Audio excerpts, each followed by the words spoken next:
Set पे आके बैठा हूं तो मेरे हाथ में ये खबर थमाई गई है जो ये बता रही है कि सीएम सिंध की आमद पर पुलिस की जानिब से लॉकडाउन सख्त किया गया। यहां तक कि बीमार बच्चे और उसके इस वालिद को अस्पताल जाने की इजाजत भी नहीं दी गई। इस बच्चे के नाकिबत अंदेश वालिद को यह नहीं पता था कि इसके बच्चे और इसके पूरे मोहल्ले के बच्चों की जिंदगियां उस एक सीएम सिंध की जिंदगी से कहीं ज्यादा अर्जा हैं कि जो इस वक्त उस एक अनदेखी बीमारी को फतह करने चला है जिस पर यूरोप फतह नहीं पा सका। मैं हुकूमत पाकिस्तान से, मुख्तदर तरीन इदारों से यह अपील करता हूं कि आप इस एक नाकिबत अंदेश वालिद, इसके बच्चे, उसकी मां, इन तीनों के खिलाफ ऐसी सख्त से सख्त कार्रवाई करें कि आइंदा इस मुल्क में कोई बीमार होने की कतई जुर्रत ना करे।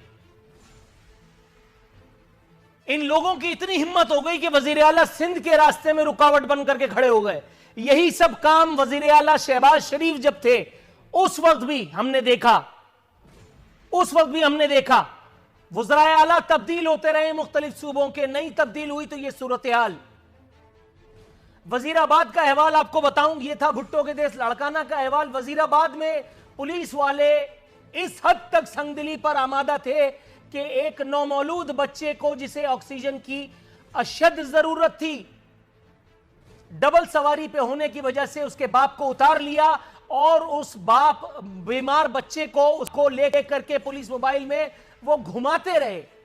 फिर अस्पताल जाने के बजाय उन्हें हवालात ले जाकर के लॉकअप कर दिया गया।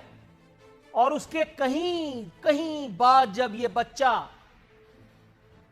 अस्पताल से मुंह देखना नसीब हुआ, तब तक इजराइल अलैहिस्सलाम को परवाना मिल चुका था इस एक बच्चे की जान कब्ज करने का। वजीराबाद में वो बच्चा कानून नाफिज करने वाले इदारों या बिलखुसूस आप पुलिस से कहिए, पुलिस की फिरौनियत के हाथों जो है वो अपनी जिंदगी की बाजी हार गया। वजीर आला का फरमाबरदार आईजी, बदस्तूर अगर मैं कहूं तो बुरा लगेगा लेकिन सानू की मैं कह ही देता हूं, आईजी अभी तक कोमा में है। मेरी एपिसोड देखने के बाद अगर उसे होश आ जाए तो आ जाए, वरना तो मेरा ख्याल है कि अब सूरत हाल वो होने वाली है। हम एक जमाने तक, मैं आज ऑन एयर कह ही देता हूं यार बहुत हो गया, एक जमाने तक हम तालिबान से लड़ते रहे। आप सोचिए कि वो बच्चा जिसके बाप ने उसको अपने हाथों से लहद में उतारा होगा, क्या वो आगे बढ़कर के अपने हाथों में बंदूक नहीं उठाएगा? उसे कोई माइका लाल, कोई इमरान खान, कोई शहबाज शरीफ रोक लेगा? कोई बड़े से बड़ा तमंगर इस वक्त का जिसे अपने आगे पीछे होने वाले गार्ड्स के ऊपर बड़ा गर्व है, बड़ा नाज है, वो जो गार्ड्स लेकर के घूमते थे वो भी इधर उधर हो गए। आप खुद पैदा कर रहे हैं दहशतगर्द, आप खुद बनाएंगे तालिबान, आप खुद परवान चढ़ा रहे हैं उन लोगों को। जिसका बच्चा मरेगा वो इस सिस्टम को चलाने वालों के गले में हाथ डाल देगा और वो ठीक करेगा।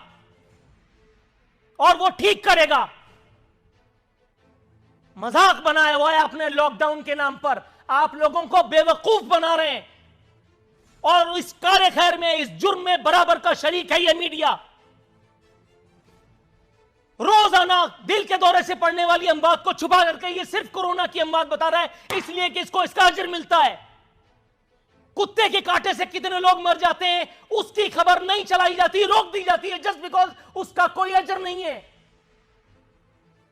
हुजूर अकरम चीमा साहब, जनाब मान, ये मुझे बताइए, वजीराबाद में भी इसी तरह का एक वाक़या हुआ है जहां लॉकडाउन के नाम पर और एक ऐसा ही इंसानियत सोज वाक़या देखने में आया कि जिसमें एक नौमौलूद बच्चा जो है वो अपनी जान से गया। सर, ये वज़ीराबाद अगर मेरी नॉलेज में दुरुस्त है तो ये पंजाब में आता है। पंजाब में हुकूमत जो है वो एक नाम नहाद वसीम अकरम प्लस की है। सर, वो वसीम अकरम प्लस से हम इसे छोटा, इन्वर्टेड कॉमास में मैं कहूँगा, छोटे से वाक़े का शिकवा करते मुनासिब नज़र आएंगे, हक़ पे नज़र आएंगे, जहाँ सानह साहिवाल हो गया, इतना बड़ा कांड रचा दिया गया, इंसानियत का को जो है वो इतना सरबुरीदा उसका उरिया रक्स देखने को नसीब हुआ, जहाँ सानह साहिवाल का कुछ नहीं हो सका। इतने लोगों को लाइन में खड़ा करके गोली मार दी गई और उसके बाद फिर टाइम फिश, उसके बाद हम अदालत में जाएंगे, फिर ये होगा, फिर वो होगा, उसके बाद फिर फोटो सेशन होगा, कख नहीं हुआ। तो वहाँ इसे एक मामले का कुछ होगा जहाँ एक मासूम नौमौलूद ने, जिसके बाप की कोई पोजीशन नहीं थी, जो पुलिस वालों के सामने अपने बच्चे की ज़िंदगी की भीख मांगते मांगते हार गया उसकी ज़िंदगी। आपके ख्याल में इस एक वाक़े से उस्मान बुज़दार की हुकूमत गिर जाएगी? क्यों मैं इतना इसको पर्सनल ले रहा हूँ मामले को? मैं खुद आपको बताऊं कि इस वक्त सिंध के अंदर ये सूरत हाल है कि पुलिस, सिंध की जो पुलिस है वो बेमुहार घोड़े की तरह है।